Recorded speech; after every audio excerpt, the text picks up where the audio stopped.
Zhang Linghe didn't hesitate. Ask him who's the easiest person to fool on set, and the answer comes out before the question even finishes, Xiao Ding. 3 times, 3 different phrasings of essentially the same question, 3 identical answers. That kind of consistency is rare in a variety show, where guests usually hedge, joke around, deflect. He didn't. And the reason he gave wasn't about intelligence, or naivety in the usual sense. It was about kindness. That's the entry point for this story, and it's worth sitting with for a second, because the framing matters more than the headline suggests. On the reasoning format variety show the two of them filmed together, hosts often ask cast members to rank each other, funniest, most competitive, easiest to trick. It's a familiar format across the industry, built to generate sound bites and light-hearted friction. Most answers in that format are throwaway. Zhang Linghe's wasn't. When pressed on why Ding Chengxin would be the one most susceptible to being fooled, he said it plainly, on camera, because he's the kindest person here. Not because he's slow. Not because he's oblivious. Because he trusts people, and that trust makes him vulnerable in a room built around games and misdirection. That distinction is the whole story, so let's slow down on it.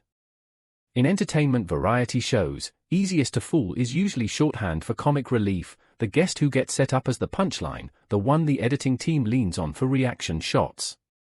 If that's all this was, it would barely be worth analyzing. But Zhang Linghe redirected the joke into something closer to an observation about character, and the audience picked up on the shift immediately.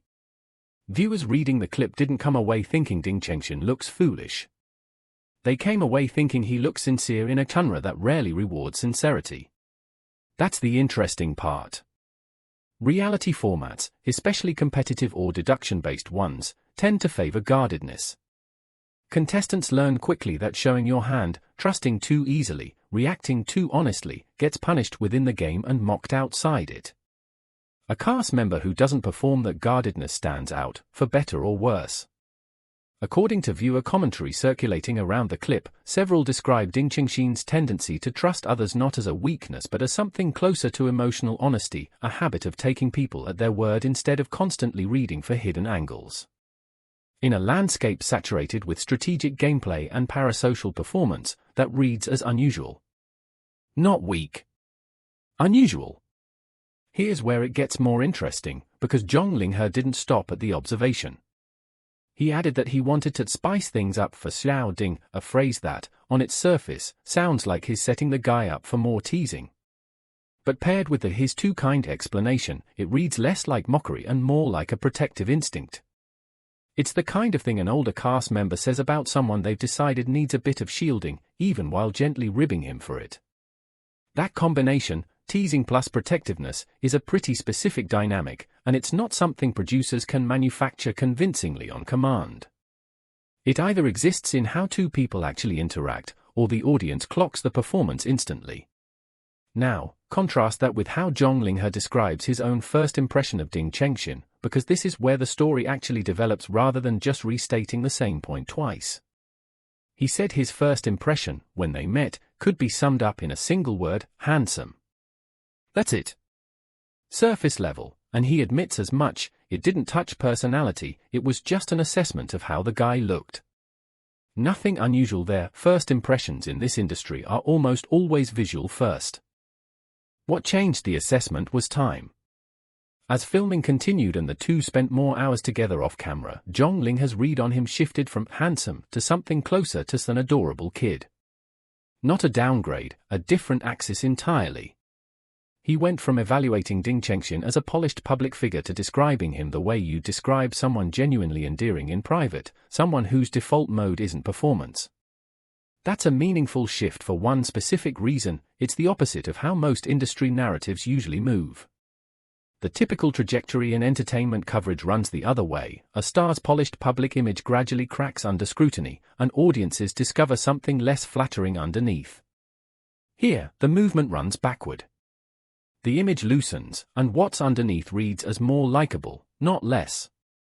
That's rarer, and it's part of why clips like this tend to travel well internationally, Audiences respond to authenticity signals more than to polish, especially audiences who've grown skeptical of manufactured chemistry segments on variety shows.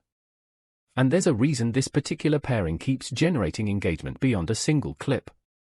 It's not just Zhang Linghe's read on Ding Chengxin, it's that the appreciation runs in both directions.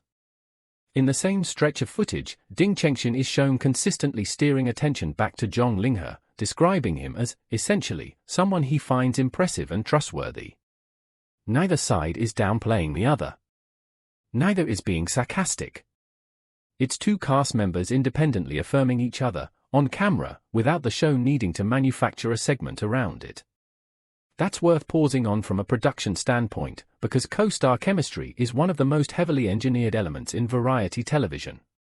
Producers build entire segments around forcing rapport, paired challenges, forced physical proximity, edited-in reaction shots.